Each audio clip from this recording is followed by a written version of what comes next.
Are there protections afforded to the press that are not afforded to regular citizens?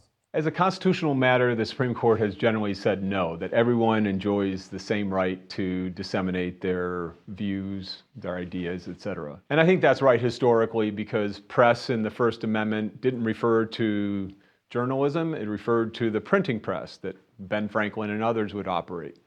It referred to the right of the people to be able to communicate with other people.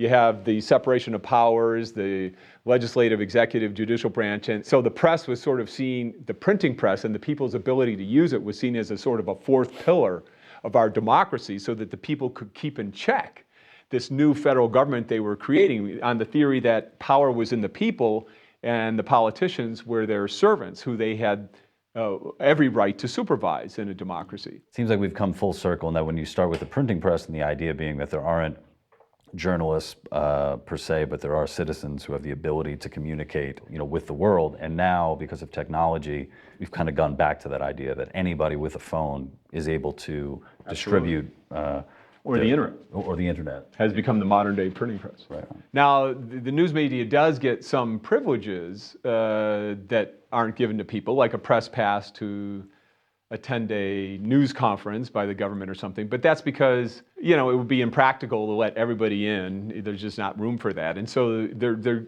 privileging the media in those situations as representatives of the people to be able to gather the information for them and publish it to them. There's no way they would let me in. I can tell you that much. They're afraid. Yeah. During his campaign, Trump, talked about libel laws and trying to make them, I don't know, it would be weaker or stronger. He wanted to make it easier for people to sue newspapers and that sort of thing. Has a sitting president ever sued a newspaper before? Because the president seems to have a lot of complaints on how he's being presented, by the news media, but yet I don't think he's filed any lawsuits. I don't want to say never, but I'm not aware of a president suing for defamation, a sitting president. But ever since a landmark ruling in 1967, New York Times versus Sullivan, the Supreme Court basically said if you're a public official, or now even a general public figure, and you're suing anybody for defamation, but particularly the media, you have to prove that they basically intentionally lied about you. So they're very difficult cases to win. Mm-hmm. And that's what Trump is talking about, is sort of reforming our libel laws to make it easier to vindicate one's reputation.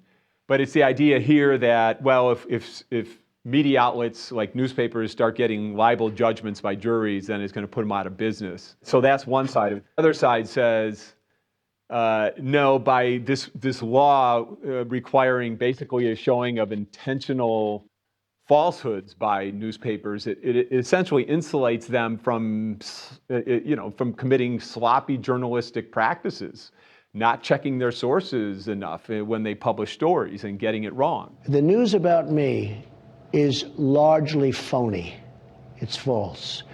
Even sometimes they'll say, sources say. There is no source. So the New York Times versus Sullivan rule is sort of criticized on those grounds that it almost fosters irresponsible journalistic practices. So there's people are on both sides of that debate about whether it's a wise constitutional rule or not.